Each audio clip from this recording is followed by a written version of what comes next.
Gusto kong batiin ang mga opisyales ng Land Bank of the Philippines, headed by the President CEO, ang hardworking na CEO ng Land Bank, si Ms. Cecilia Borromeo.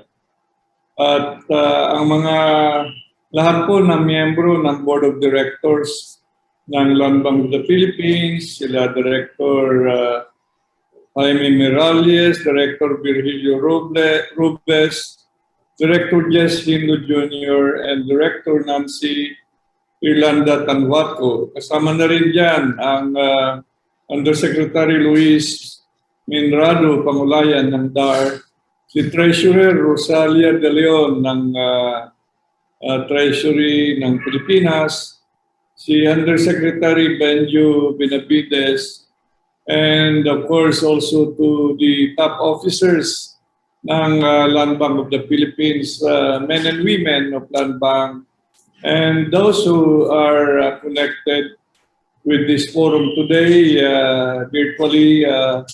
Magandang umaga po sa ating lahat at salamat po dito sa invitasyon to participate in this webinar consultations. Again, I continue to salute Land Bank of the Philippines under the leadership ng ating presidente, si Cecilia Borromeo. Marami nang nagawa ang Land Bank of the Philippines para sa ating mga magsasaka, mangingisda, mga agripreneurs, mga processors, manufacturers. At alam ko naman na ang Land Bank of the Philippines ay ito yung isa sa mga top financial institutions of the country. So, saludo po ako dyan. Yung idea ng i-consulta ngayon, yung mga stakeholders, yung mga borrowers ng Land Bank ay para sa ganun, with the top service now being extended by Land Bank of the Philippines sa lahat ng borrowers, ay makakuha tayo ng mga ideas para mas mapag-lifting pa natin yung mga serbisyo, mga loan programs, lending programs, at iba't ibang serbisyo po ng Land Bank of the Philippines. Yun lang naman ang pakay natin. At ang ganda po ng resulta, yung mga online consultations na nireport na ngayon ni Vivian. At ako, saludong-saludo. At alam ko na ang lahat po na magsasaka, mangingisda, all the borrowers are really being heard. And you know, the action plans laid out by Land Bank of the Philippines ay nagpapakita na we are open, we want to continue to improve yung lending programs. Lahat po yung bagay na sinabi ni Vivian, yung mga flexible terms and conditions, mga collaterals, yung processing and availment, yung documentary requirements, extension services, feedback mechanisms, branch operations, and the rest. Of course, kasama na rin yung feedback ng mga magsasaka at mangingisda, yung markets for agri-produce.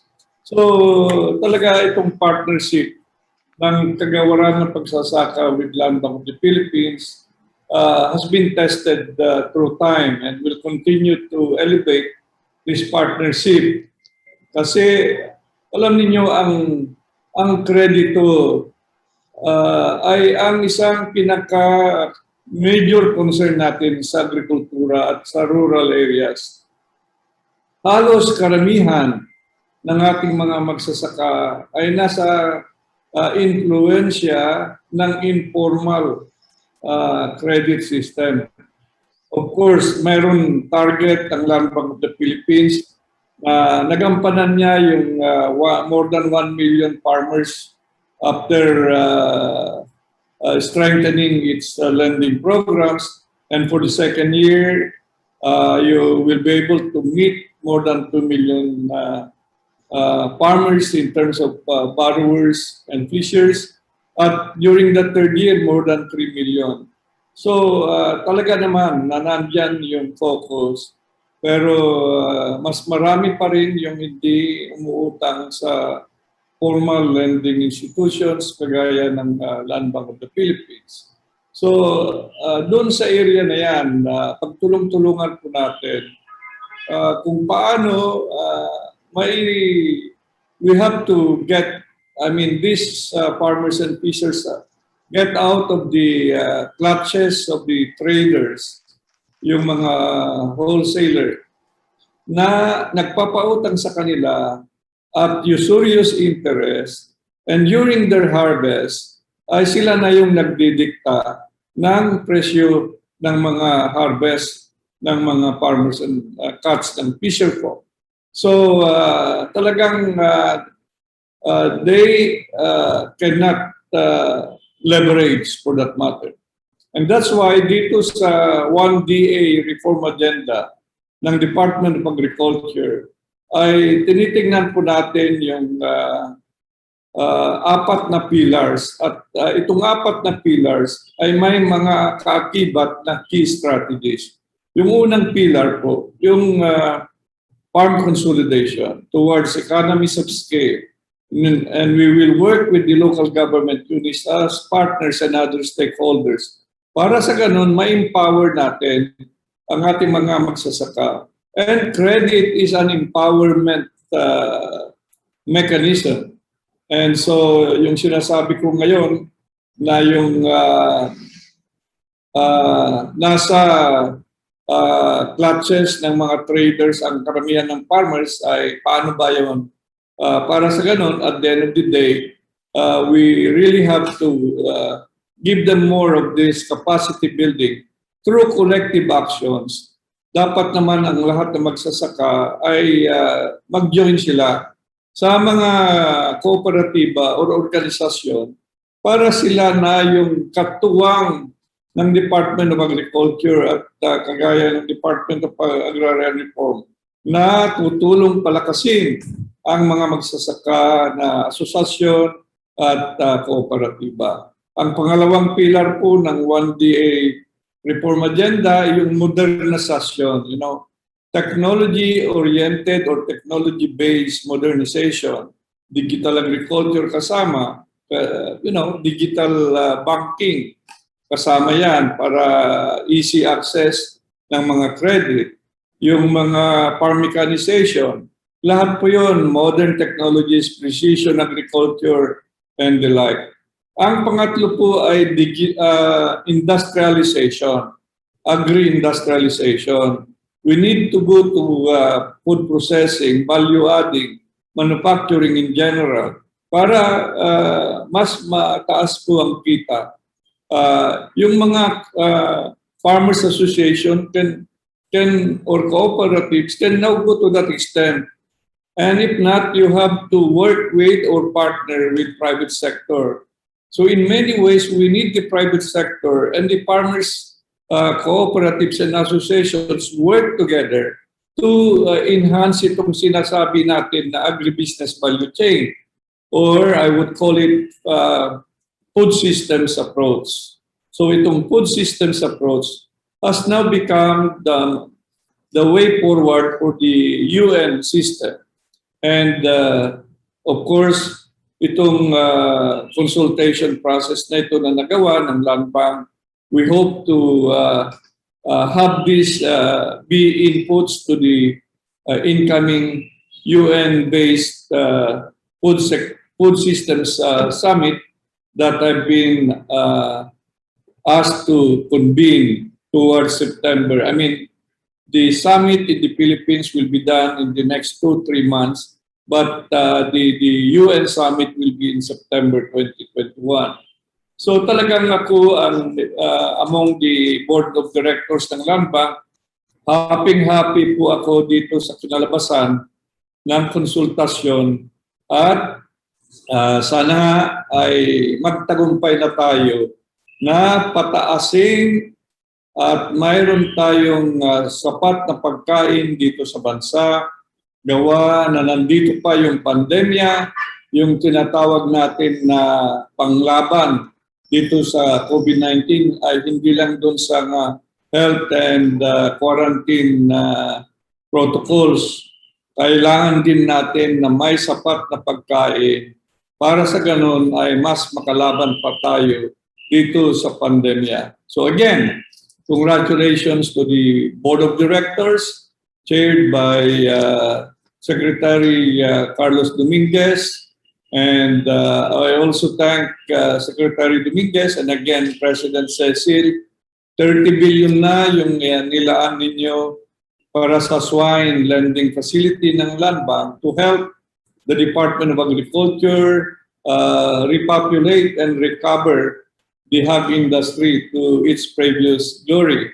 So that, yes, the problem of the African swine fever continues to linger, pero may nakikita po natin na mga what we call light at the end of the tunnel.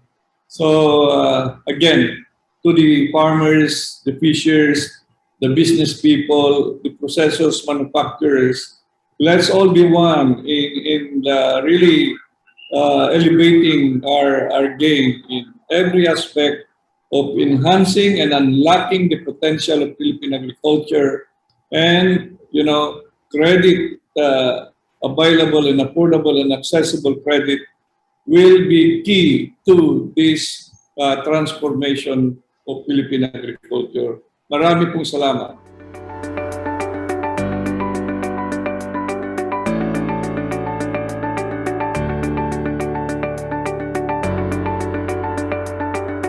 Malugod na pagbati po at pusong pasasalamat sa inyong pagsuporta at partisipasyon sa kauna-unahang online stakeholders consultation forum na ginawa ng Land Bank.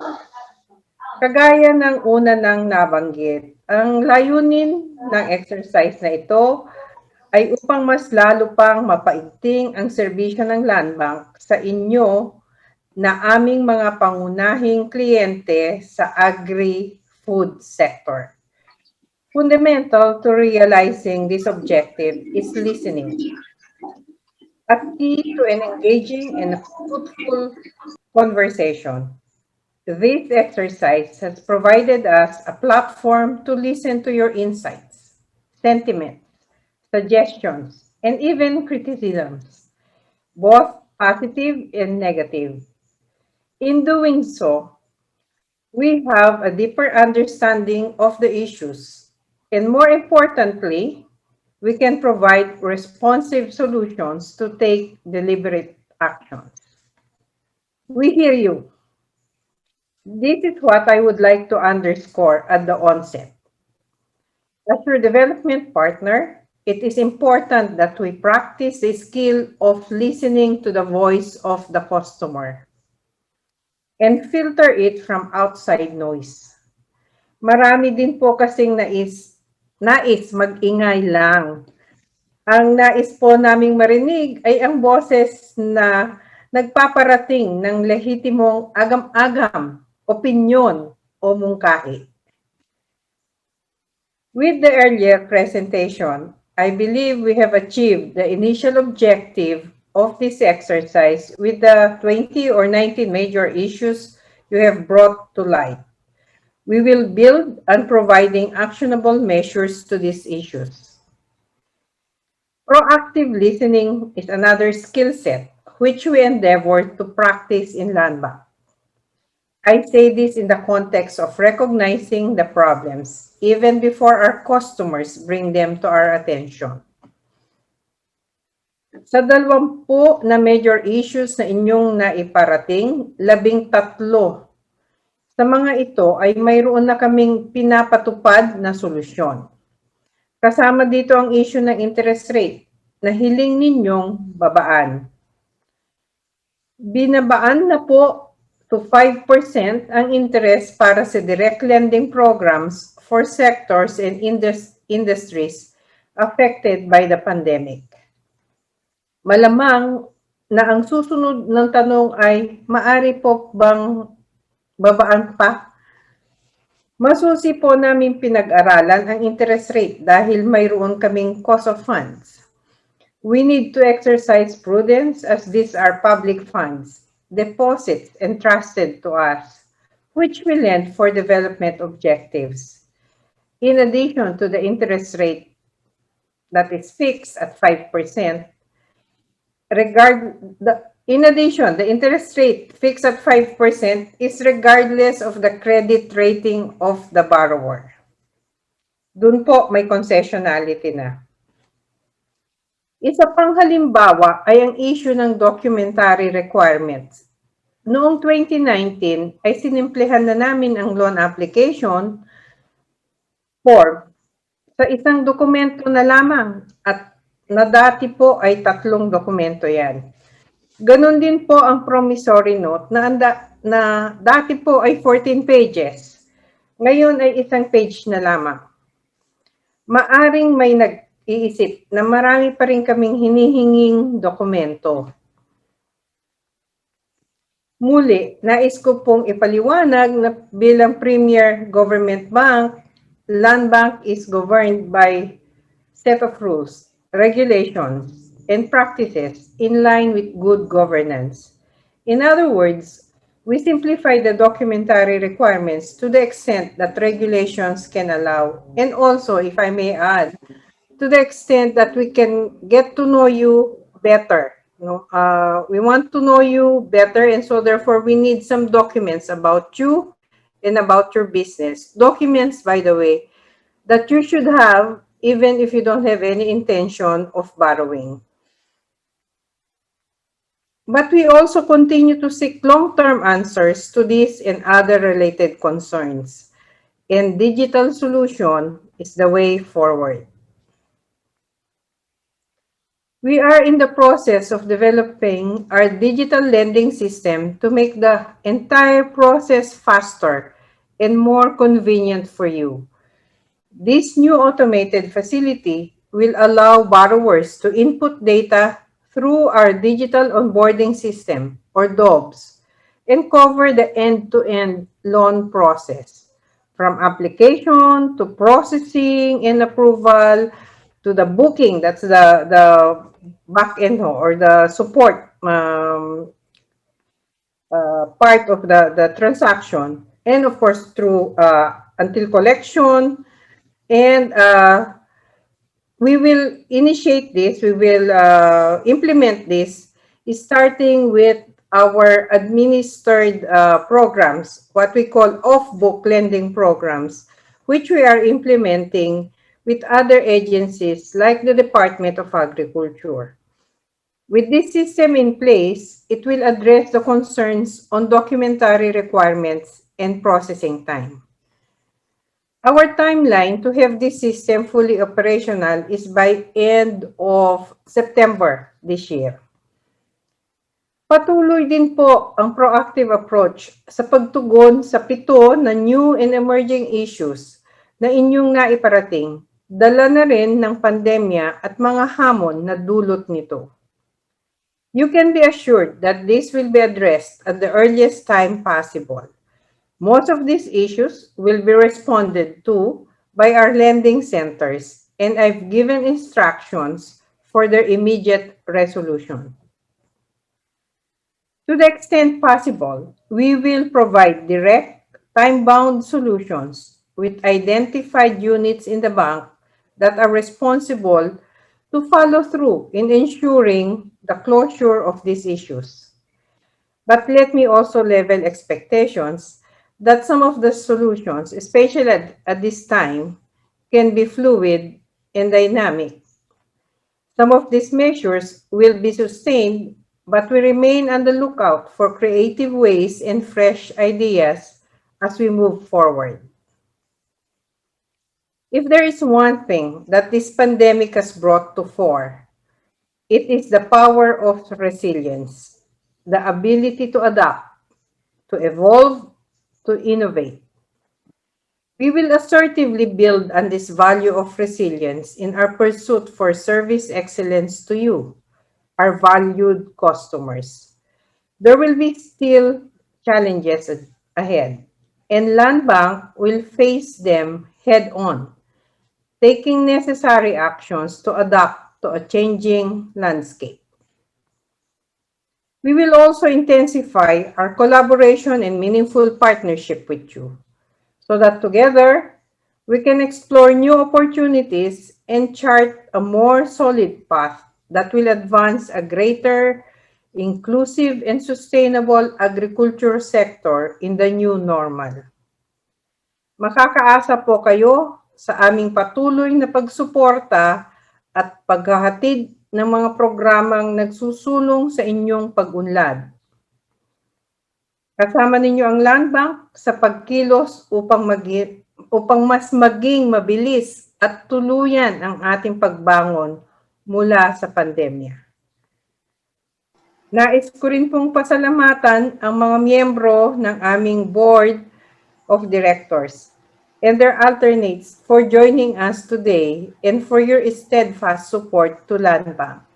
Secretary William Dar of the Department of Agriculture, Director Nancy Irlanda, Director JV Hinlo, Director Jaime Miralles, Director Ver Robes, Undersecretary Louis Pangulayan, at USEC Benjo Benavidez, and of course, the alternate of our chairperson, our Treasurer of the Philippines, Ms. Leia De Leon.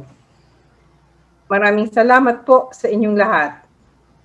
Higit sa lahat, maraming salamat sa participants mula sa iba't ibang segments ng agribusiness value chain na nakilahok sa at nakiambag sa ating mabungang talakayan. Umaasa na kami na ito'y patuloy na ugnayan dahil magpapatuloy din po ang aming pakikinig at pagtugon sa inyong mga kailangan. With that, I now bring this session to a close with hopes and prayers that you and your family will continue to be well and safe. Mabuhay po kayo.